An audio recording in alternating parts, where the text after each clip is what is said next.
You are listening to ChartingWealth.com for Tuesday, the 13th of June, 2017. Everything down for the day, including the S&P 500, QQQ, which is the NASDAQ 100, TLT, which is bonds, 20-year bond fund, and gold. Let's jump right into the S&P 500. We had a weekly vertical crossover going up. Back on the week ending the 2nd of June, we saw up movement the following week, really a lot of sideways sliding, but technically our candle went up. We saw the week take off with an up move, and then a sort of a sideways slide. It was dragged down throughout the course of the week, and as we've started the week with this down move, we are still technically not crossed over yet. We shall just see how this week plays out. Derivative oscillator continues to move up. But again, we've breached our weekly trend line connecting the weeks ending the 2nd of June and the 9th of June. It has been breached by at least the first move on Monday. We shall again just see how this plays out when we look at the 2-day trend line. What do we see going on when we see how the market, starting back on the 2nd, has really just slid sideways? It's just really moved sideways since then. It topped out at a high of 244.35 and has really just stayed not topping really much over that. It actually did on Monday actually move the highest to 245 at one point. And again, what we have forming is a spinning top at this point.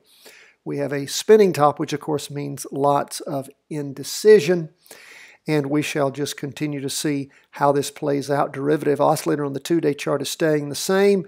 And again, we still are positive as far as the PPO, the price percent oscillator. It's sliding sideways, but it's not crossed over down yet. So, those of you who are hardcore and want to try to continue to watch this trade, I just warn you to be careful. Again, we got in somewhere around about 244.15, something like that. It's at 243.60.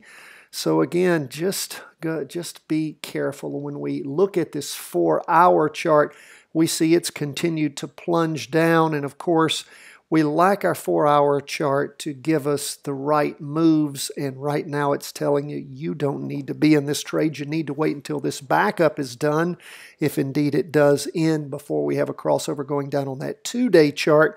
And if it rotates back over during the week, you can jump in, okay?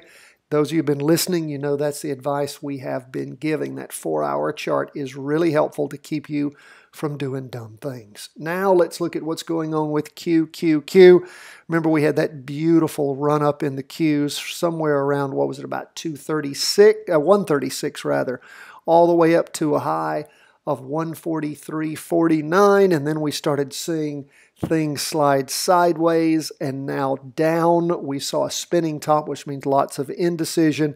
We saw the derivative oscillator heading down, losing energy, and the price percent oscillator over the course of the last week. Now we see a break through the weekly trend line on the Qs and decidedly down. Again, we haven't called a weekly vertical crossover going down on the Qs yet, because that won't happen until it's a weekly, okay? It's a weekly candlestick, so it will not officially be crossed over going down until the end of the week. If indeed that occurs, it could bounce off. So we shall pay attention, watch, and see just what happens. If we look at our 2-day chart, we can call that as a crossover going down. The 2-day chart has crossed over going down. The last 2-day candle ended on Thursday, so this new 2-day candle did end at the course of the day on Monday. Lots of down movement in that candle, a little bit of up movement, but a red down candle penetrating. The 2-day trend line hasn't penetrated as far as closing the weekly trend line, but we are in a crossover going down on the 2-day chart. That is a for real thing that has occurred. The beautiful thing about changing all this stuff with the wonderful software that we use is it's as easy as those of you watching real time can see me changing it on the video screen. Those of you listening, we just rotated the arrow over, showing that we have a down move. And of course, we've got now a new 2-day trend line drawn. Also, with this latest trend line, we crossed over going down on the derivative oscillator. Both the derivative oscillator and the PPO crossed at the same time, which is always a strong indicator. Of course, when we look at our 4-hour chart, it crossed over going down back on the morning of Thursday, the 8th of June. So we were advising you, take your profits, enjoy them, do not ride this down. Hope you listened as far as the cues go. Okay, now let's keep moving through. And again, don't have a crossover yet on the weekly. We'll see if that occurs. Maybe everything will turn around, it'll bounce off and move back up on the 2-day. You'll have a chance to get back in and ride the cues a little longer. I just wonder how long that's going to be. Let's keep going. We're going to TLT. And of course, that is the 20-year bond fund. It is in a weekly vertical crossover going up, has been since all the way back to the week ending the 3rd of February. We've seen over the prior 4 weeks, lots of up movement. 2-day crossover going up back on the 19th. And of course, what do we have? Well, the new week forming has already violated the 2-day trend line and the weekly trend line. As we hone into the 2-day trend line, what do we see? Well, of course, we can see that ended with the new candle that just ended over the course of the day on Monday. And we still haven't penetrated the weekly trend line, and the 2-day trend line still in a confirmed up move, but losing lots of energy. So again, as we were talking about previously, hopping out of that trade could have been a very good move to keep from losing all the profit that you had when we saw that 4-hour chart rotate over, going down back on the afternoon of the 7th of June. That was last Wednesday.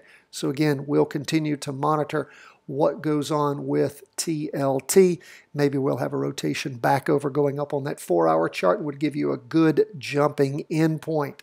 Those of you who hear what we talk about on the show and wonder just what we're talking about and how we utilize the 4-hour, the 2-day, and the weekly chart, we look for our weekly and our 2-day chart to be moving in the same direction. We wait for a pullback. That's a move in the opposite direction on the 4-hour chart. And once it crosses back over going up, that's our jumping in point. We do have special rules for our weekly vertical crossovers.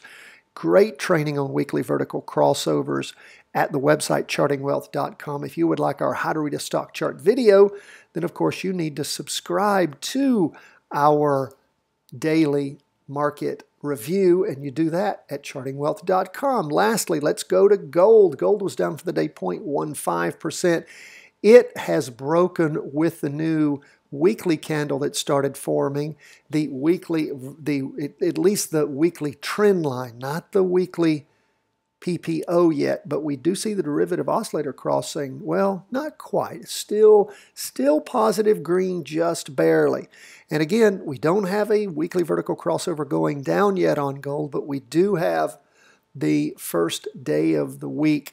We start seeing a red down candle forming. And again, that's just one of 5 movements we'll see out throughout the course of the week. The 2-day chart that did end on Monday is decidedly down, breaking through, of course, the 2-day trend line and getting very close to breaking through the weekly trend line. Derivative oscillators also losing energy, and the PPO price percent oscillator is headed down. If we go to the 4-hour chart, of course, we see that it crossed over. We talked about this last week. Crossed over going down in the morning on Thursday the 8th, and hopefully you went ahead and pulled the plug in any upward gold trade and made money ever since we got in on that beautiful move. There were some beautiful moves in gold, but of course, what's the most beautiful thing is this 4-hour chart. Is it not prescient? Did we not tell you how beautiful it was? And it is beautiful. Our 4-hour chart seems to work again and again and again. It is a total trading chart. It only seems to stop working at the end of the year, beginning of the new year for a few weeks, and then it starts working again. It's done that for several years now. So again, if you like gold and like to see which way gold's going and trade gold, of course, on the way up, it's GLD. On the way down, it is DGZ. That's Delta Golf Zulu. because, of course, it's an inverse fund. And when the 4-hour chart rotates over and you jump in, you can ride that up. Now, remember, we're not a stock calling service. We're an education firm. We want you to practice virtual trades here until you get really good at this. If you don't know what I'm talking about when I'm talking about inverse funds, well, you need to go listen at our website to Inverse Funds, Making Money When Markets Crash. And again, who knows when they will crash, but everything that goes up must come down, my friends. Appreciate all of you that signed up for that quarterly chart trading, that really cool quarterly chart that we have developed on the S&P 500. All of you who did apply for that training, we will be getting information out to you. Be patient as we finish getting it all in the bag. We want to be able to do a wonderful broadcast for you. We'll be letting everyone know that they qualified or did not for entry into that training. We appreciate you writing us again. For any of our trainings, you have to always first and foremost, you have to be a subscriber to our daily market review. How do you do that? Well, you go to the website, chartingwealth.com, and you sign up for free. We also have a training that's going to be coming up soon. We're going to release that to everyone who subscribes to the channel. If you think that Bitcoin is fascinating, you notice that over and over again, it is very hard to chart Bitcoin on the typical chart. Well, we have a really cool chart that we have developed on our 2-hour chart, and we've actually used a strength index. Going to open that up, give you sort of a sneak preview of what that is all about. It is our Bitcoin chart, and it is a true strength index that we find over and over and over again really helps us in charting Bitcoin. Now, Bitcoin's not traded on a derivative market yet. You can't short it, but you can look at times that it makes sense to enter into a virtual trade on it or to get out of it. And we have tracked it pretty well. If you're interested in having this training, it'll be coming out after the S&P quarterly training that we're doing. But in order to get any of these things, you first and foremost have to be signed up to the website. So go to chartingwealth.com, put in your first name, your email address. You'll be on the list. You'll get the daily market reviews and all the other good stuff that we offer for free. We don't sell our list. We don't share your information with anybody else. It all stays with us, and we don't charge you for what we do. God bless. Take care, my friends. All the best from chartingwealth.com.